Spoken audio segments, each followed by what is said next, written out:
Hi, everyone, and welcome to my podcast, Perfect Prey. I'm glad you're here. My name is Dr. Christine Marie Cocchiola, and I'm a licensed clinical social worker and have a doctorate in clinical social welfare, where I researched coercive control and the impact on both adult and child victims. Most importantly, I am a survivor and a protective parent. Victims and survivors of coercive control are never to blame, but I chose the name Perfect Prey because coercive controllers, who are individuals who apparently have characterologically disordered personalities, do choose who to prey upon. They choose people who tend to be agreeable and conscientious, perhaps loyal to a fault, fixers, optimistic, and empathic. Or these coercive controllers prey upon those who are most vulnerable, including our children. It's part of their plan to gain control. How do we help our children when they're experiencing systematic, unacknowledged child abuse? We need to understand how these coercive controllers, harmful individuals, attempt to exert their power over us and our children. We need to look beyond a trauma-informed lens,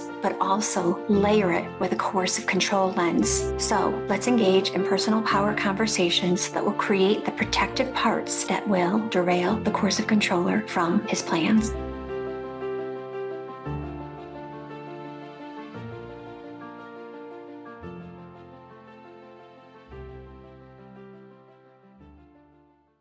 Hi, everyone, and welcome to episode 3 of Perfect Prey. I'm so glad you're here. Thank you so much for listening, and please remember to subscribe and to share. I'm truly invested in supporting protective parents. I've said it before, and I will say it again. Protective parents have so much influence. We can show our children a path to freedom from the coercive controller. Welcome also to Domestic Abuse Awareness Month, October. I'm grateful to be a part of the Divorce Coalition, which is gathering resources to support victims and survivors. Thank you, Beverly Price, Susan Guthrie, and Kate Anthony, for inviting me to join you in this campaign to elevate the conversation around domestic abuse. Mostly, thank you for all that you do for victims and survivors. It takes a humongous village, or as I say, a sea of trauma-informed, coercive control-informed advocates. I cannot help but be a little snarky here, though. It's kind of pathetic that we need a Domestic Abuse Awareness Month. It's an epidemic with 1 in 3 women suffering some form of intimate partner violence in their lifetime. Domestic abuse, sexual assault, someone exerting power and control over them. Young people ages 18 to 24 have the highest rate of domestic abuse. And for girls and women of color, ages 15 to 35, domestic abuse is their number 1 killer. As you already know, coercive control is the foundation of virtually all domestic abuse, beyond the violent incident model. That's not to say that violence doesn't occur, but why is that violence occurring when it does? It's because the coercive controller cannot control the victim with words and other actions, such as intimidation and isolation, the gaslighting, whatever it is. Think about it. Violence becomes the tool to regain control when control is slipping away from the characterologically disordered individual. And when abuse is hidden, we know this. When it's not physically violent, research shows us the trauma can be that much more complex and compound.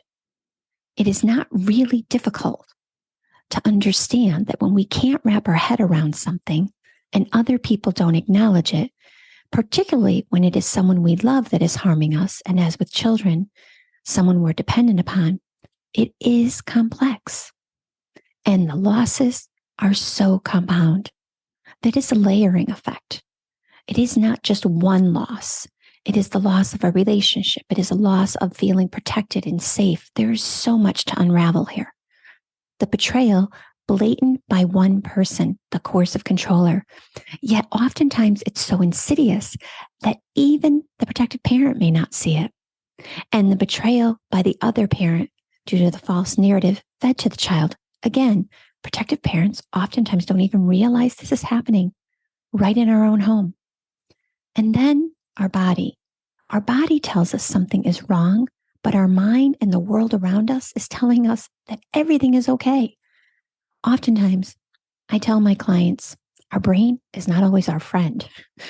Sometimes our brain, in an effort to keep us safe, is going to keep us in a loop of recalling or returning back to events that maybe make us feel safe. And actually, our brain helps us to disassociate from the unsafe events. Again, cognitive dissonance. We've all heard that word. The bottom line is that when abuse is hidden, no one can see it. And even sometimes you do not see it. And of course, our children do not see it. This is exactly what the coercive controller wants. It creates a deafening silence and a significant shame. It's all intentional. Coercive controllers want and desire to have their victims, both adults and children, to be silenced. They want others to not want to talk about this issue, to not see it as if it really is an endemic societal problem. So silence begets more silence. And of course, the goal is to make you question yourself, to make our children question themselves. And in that, there's shame. And shame begets more shame. We know that coercive control is about stripping away autonomy, our agency, our voice.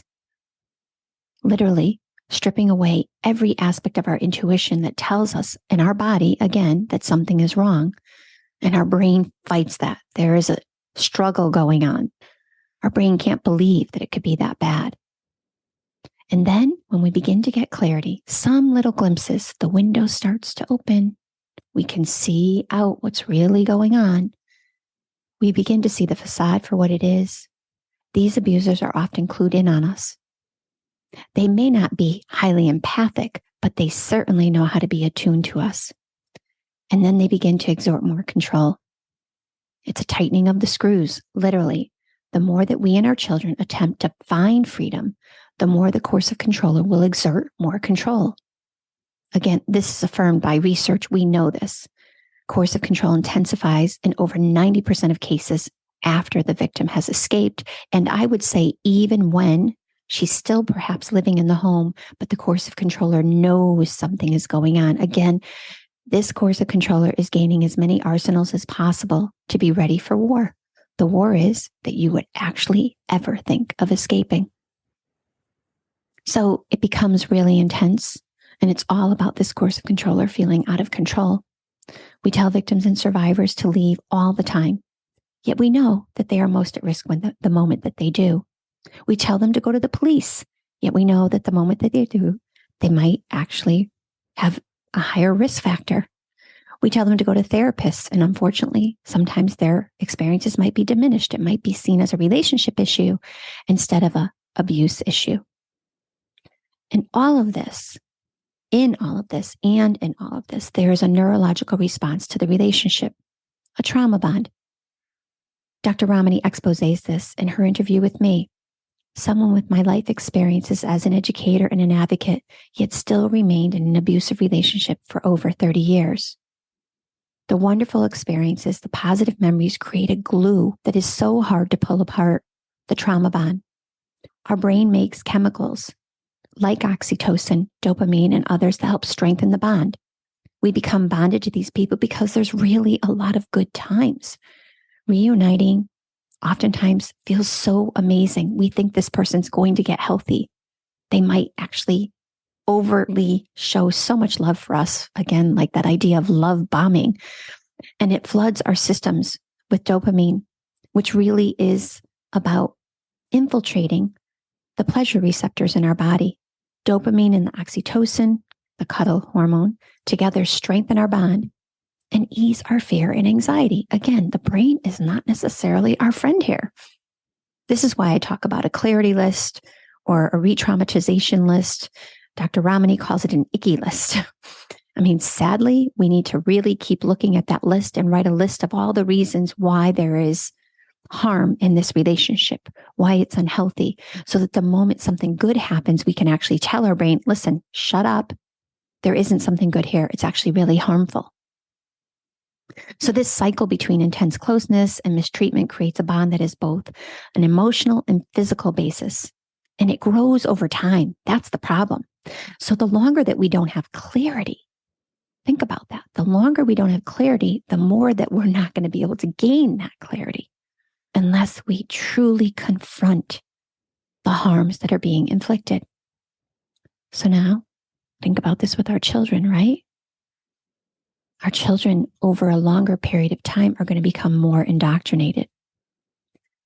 And so that's why it's so easy to psychologically manipulate us. Our boundaries pushed and pushed, our world becoming smaller and smaller, even if only in the home smaller. Eggshells, a way of life. And frankly, our brains are not set up that way to look at the possibility of our partner being a bad person.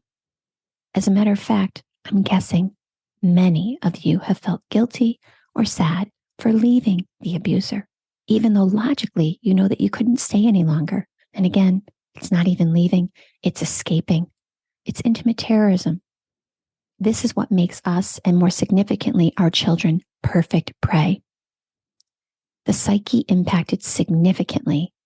I, along with other researchers, call this psychological abuse, not emotional abuse, because what we know is that the brain in and of itself has physiological changes. So it's not just our emotions, it's our psyche, the brain and the way it functions. Again, these are all abuses that are under coercive control. And so how do these abusers inflict their harm beyond horrifyingly physically abusing a victim? I had the fortunate opportunity to talk with Dr. Evan Stark again. He was a mentor on my committee, and he really shared with me and unpacked with me his exact perception of coercive control and how he conceptualized it. He's the international expert on the topic. And he asked, why is it that victims and survivors are trapped? It's because someone took away their liberty. He says that we're in the business of emancipation of women and children, that it is a liberty crime. So yes, psychological abuse is done, but this is simply an avenue to take away more of the victim's freedom. So when we think about coercive control and all the ways, the strategies, the tactics that these abusers use, they do use psychological abuse, financial abuse, legal abuse, sexual abuse, and of course, use of the children as weapons against the protective parent, knowing that, of course, in all of these cases, children and the weaponization is the most heartbreaking. In psychological abuse, there is intimidation, gaslighting, manipulation, and isolation, and of course, a variety of others, but they really fall under these umbrellas. Intimidation. How am I going to intimidate you? I'll tell you that if you leave, everyone will know who you really are, that your children will never love you, that you will lose your home, you will destroy our family. I'll tell you, or I'll behave in a way that makes you realize that finances are going to be sacrificed at all costs in order to cause you harm.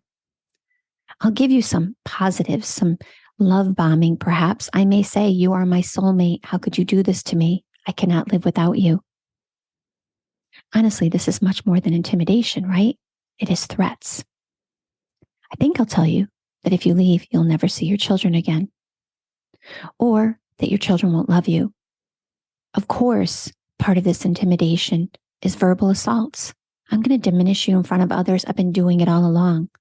I'm going to mock you, the lowest form of humor that most coercive controllers revel in. Perhaps I body slam you or corner you physically. I place cameras up in the home. I follow you to work. It doesn't matter. It's a control of your time and of your space. You are not allowed to be free. You are not allowed to be. It's a way to prevent us from having freedom. And again, intimate terrorism. In gaslighting, which is so prevalent in these relationships, there's a coercion to change a person's reality, and the way that they perceive their own reality becomes obscured. So how do I do that if I'm an abuser? I might actually make you believe that it's your fault that this relationship isn't working. Or I might engage other people in that process. Or I might actually cheat on you and then accuse you of cheating on me. Or perhaps say that in that cheating, the way that you found out about it was wrong. I'm going to deflect off of myself and deflect the conversation in a different direction. I might tell you that the keys aren't missing when they were actually gone and off the counter. Or when you go out to the garage and you can't open it because I've turned off the electricity, I'll tell you that I'm fixing something. And then the next day, the electricity will be on. Gaslighting isn't lying, because typically when people lie and are caught, they are going to say, hey, you caught me. Gaslighting is now deflecting the argument into a different direction. Manipulation. Well, I can just manipulate circumstances, whether it's showing up late or early, bringing children home late. It's about manipulating you. It's about instilling fear in you. It's about making you feel like you have no control. Again, taking away your freedom, and that I am the person in control. Perhaps I agree to a court order, but then I do not follow through. Or I convince you to pay for the electric in the house and I'll pay for the gas, but the electricity bill is much more expensive. I've manipulated you. Of course, I'm financially abusing you also. I manipulate you into handing over your paycheck and that I'll handle the finances. Or I manipulate you into believing that I deposited as much money as I should have. Again, there's an overlap here, right? All the while, all I'm trying to do is exert power over you. These coercive controllers, who of course do this to our children pretty blatantly, they might get them a new car, they might allow them to stay out later, maybe get them a new Nintendo Switch, make sure they have the whole setup at their house. Well, where is the child going to want to be? It can be a variety of things, and it doesn't have to be costly, but it's a way to manipulate the child. The manipulation goes on. The children know deep down inside that if they violate this person, there's going to be repercussions. Isolation. This can look like so many different things. It can be simply not going with you to events, or being upset that you're going to events, or maybe, again, shrouding in this love, making you feel guilty that you're going, making it seem like love. Love is not control, though. Oh, you're going out again? I'm going to miss you so much. Or the constant, incessant texting that goes on while you're out. Where are you? What time are you coming home? I miss you. Really? That's not love. That is control. And so isolation can be something like maybe your partner might tell you that your friends were talking behind your back. Oh, I heard your girlfriend talking about you were wearing the other day. And now all of a sudden you're questioning that relationship with that girlfriend. And you probably won't say anything to that girlfriend. But the reality is that he has begun to isolate you more. For children, maybe it's putting down family members. Of course, this is what the coercive controller does with adult victims. But knowing that with children, that they are relying on other people giving them information, and they are attempting to trust those people. So they become isolated from loved ones and family members when they're told that maybe grandma is kooky, or told the family secret about someone that was only intended to be told to your partner. And now your partner is sharing that with your children, whether it's, I don't know, somebody had a speeding ticket, or, maybe earlier on in life, one of the relatives in the family lost a job or was unemployed. These people become diminished to you and in your child's life in an attempt to further diminish you and to fracture relationships in the family system, creating more isolation for the child. A client shared with me that her son would tell her that he didn't want to visit his grandma and grandpa because he knew they didn't love him. Now, this was a child who was acting out in the home and really being challenging. And the protective parent was having a lot of challenges with this child because the coercive controller was harming the child, telling the child, your mother doesn't love you, your mother doesn't really care.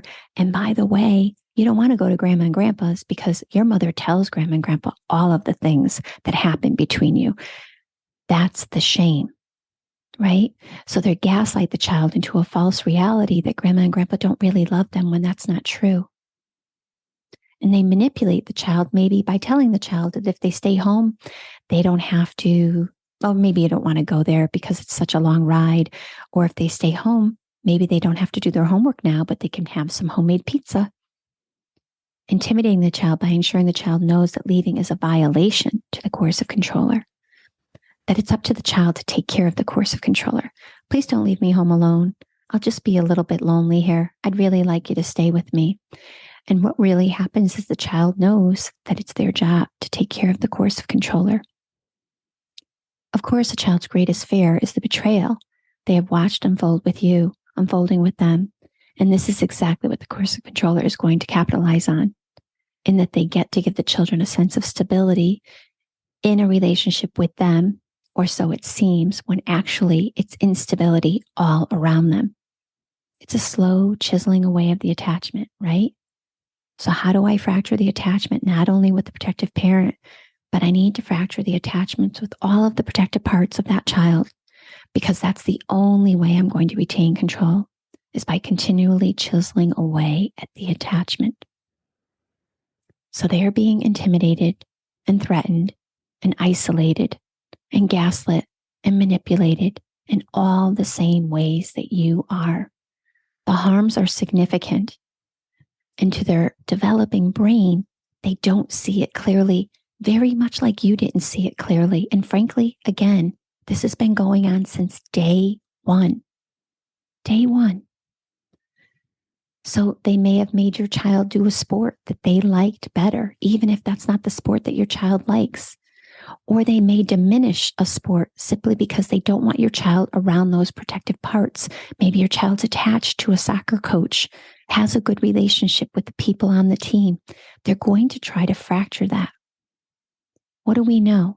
We know that these coercive controllers work intentionally, and they do so in an attempt to retain control. So we have to assume, again, since day one, that they have been doing this. Day one. So for episode 4, I plan on delving deeper into financial abuse and, of course, the legal abuse and the use of the children as pawns. Today, we've covered much of gaslighting, intimidation, isolation, and manipulation, although there's so much more to talk about. I do hope that it all makes sense to you, that this harm is really significant, and that what coercive controllers attempt to do is to diminish us at all costs. We need to continue educating our young people, giving them insight into the harms that can often look like love. Where is your line? Love is not control is a 20-minute webinar I have on my website for this exact reason. And I have a longer version available too. These conversations, just like those related to child safety, like, I guess, what side of the road to ride your bike on, or to wear a life preserver if you're going to be on the water, or don't go near a body of water. These all need to be front and center and happen frequently with our children over the course of their development. Because frankly, these are child safety conversations. We tell our children not to hit the light socket, not to touch it with their little tiny fingers, yet we don't talk to them over and over and over again about the concepts of healthy relationships and how relationships can look like love when they're actually control. In a variety of arenas, again, we don't have to say it's their father or their mother, but we certainly can say that it can happen in a variety of relationships. It can be a loved one. I often say, at the least, our children need the toolbox. Sometimes in moments of crisis, none of us use the tools. We're so dysregulated. But having the toolbox and practicing using the tools in that toolbox means there's a greater chance of us pulling out one of those tools when we need to derail an abuser. Again, the fact that we even need to discuss this and protect ourselves is pathetic, but it is the reality. As I told my children at a very young age, just like there are people who rob banks and people who speed on the highway, there are people who will harm children. Yes, there are people who make choices to harm children. And this is why mom needs to go into the bathroom with you. And this is why I need to hold your hand in the mall. These are the reasons why mom needs to create safety around you, because there are adults in the world we cannot trust. It sounds scary, but the reality is that it is empowering for them to know this. Knowing we need to wear a seatbelt for safety reasons gives us a better chance of not being harmed in an accident. Giving our children the toolbox filled with tools gives them an opportunity for safety, particularly if we talk about this throughout their development. Thank you for listening to Perfect Prey. You can find the show on my website at iknowyourheart.com or coercivecontrolconsulting.com, or subscribe to the show wherever you find your podcasts. I'd love your feedback, and I'm always looking for ideas on how to continue to expose coercive control as the significant harm and child abuse that it is. The best way to support the show is to rate and review Perfect Prey on Apple Podcasts. It helps others to find us. Perfect Prey is written by me, Dr. Christine Cocchiola, and with the help of my amazing assistant, Sheena Pastor. Thank you, and have a great day, everyone.